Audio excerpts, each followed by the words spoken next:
કહેવાય વાહન અને આ વાહન દરિયોમાં છલોછલ ભરાયું હોય છે, તેથી તેને વાહનનો દરિયો કહેવાય છે.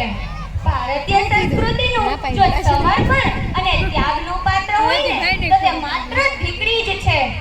જળભર્યા દરિયામાં ભરતી ઓટ આવે, જ્યારે દીકરીના જીવનમાં ભરતી તો આવે પણ ઓટ ક્યારેય જ આવતી નથી. પપ્પા, હું આવી. આવું સાંભળીને દરેક પિતાના હૃદયનો ધબકતો ધબકારો જીવવા માટે તૈયાર થઈ જાય છે અને તરત જ બીજા ધબકારે તો બાપ દીકરીના કાયમી સુખ માટે ઝાંખવા માંડે છે. આ છે દરેક દીકરીના હૃદયનો ધબકતો ધબકારો, એટલે પિતા. દીકરી એ પિતાનું હૃદય છે તો માની મમતા, બેનની આંખો છે તો ભાઈની રક્ષા, મામાનું મન છે તો મામીનું મનોબળ, કાકાનું કાળજું છે તો કાકીની કસ્તુરી, નાનાની નજર છે તો નાનીનું નજરાણું, અને દાદીનો દિલ છે તો દાદાનો દાગીનો. આમ ભક્તિમય નમ્રતામાં ઓગળી જવાની તૈયારી, એટલે દીકરી. દીકરીની સંવેદનામાં ધર્મના કે શિક્ષણના એક પણ સીમાડા નડતા નથી. દીકરી એ બાપનું પાત્ર છે તો દીકરો એ માનું પાત્ર છે. 5000 વર્ષ પહેલાનો ઇતિહાસ ખોલો. પાર્વતી હિમાલયની દીકરી કહેવાતી, કુંતી ભોજની, રાધા પ્રભુભાંડની, ઓખા બાણેસુરની, દ્રૌપદી ધ્રુવની. આમ બાપના નામ ઉજવાય ને તે એટલે દીકરી. જ્યારે દીકરી જાય છે ને ત્યારે તેના આંસુ નથી આવતા, પરંતુ દીકરી પરનો હક ચાલ્યો જાય છે ને તેના આંસુ આવે છે.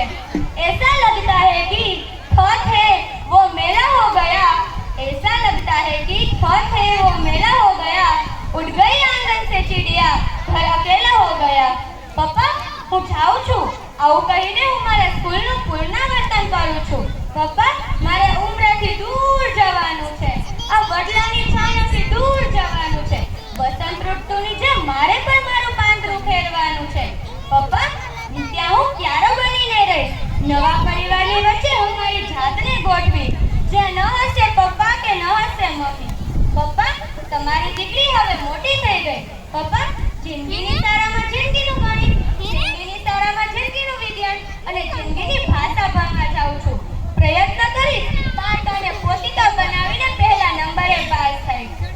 જેબ મેં રખા પેન કોઈ માંગ લે, जेब में रखा पेन कोई मांग ले, देने में पसीना घुट जाता है. ये बेटी वाले क्या जिगर रखते हैं जो कलेजे का टुकड़ा ही सौंप देते हैं. આજે હું ઈશ્વરને પ્રાર્થના કરું છું કે હે ઈશ્વર, કોઈ પણ દીકરીને પોતાના માતાથી કે પિતાથી એટલી બધી પણ દૂર ના મોકલતો કે શિયાળાની કાતિલ ઠંડી હોય, ચોમાસાની મેઘલી રાત હોય અને પપ્પાના છેલ્લા શ્વાસ કે દીકરી ચમચી પાણી ન પી શકે. હે ઈશ્વર, આપ્યું સાંભળજે. અરે આ દેશની દીકરીઓ તો ખોવાઈ જવા માટે ચાલે છે. આજે તો પાકીટ ખોવાય કે પેન ખોવાય તો જિંદગીભર યાદ રહી જાય છે, પરંતુ મારા જ ઘરમાંથી એક જીવતી જાગતી દીકરી ખોવાઈ જાય તે મારાથી કેમ ભૂલી જવાય. કારજા કેરો કટકો ગાંઠથી છૂટી જાય, ગાંઠથી છૂટી જાય, ગાંઠથી છૂટી જાય. વિદાય વેળાએ જ્યારે બાપ દીકરીને આશીર્વાદ આપે છે ને ત્યારે કહે છે, સુખી થા.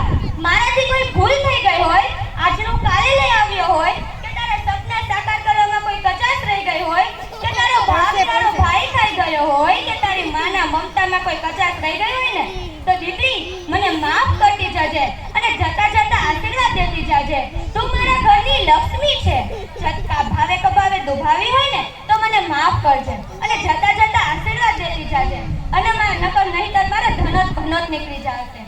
આવું સાંભળીને દીકરી કહે છે, પપ્પા, આજે જો આ ઘરમાં થાપા માટી જાઉં છું કે મારે મારા બાપના મિલકતમાંથી ફૂટો કાવરિયો પણ નથી જોતો.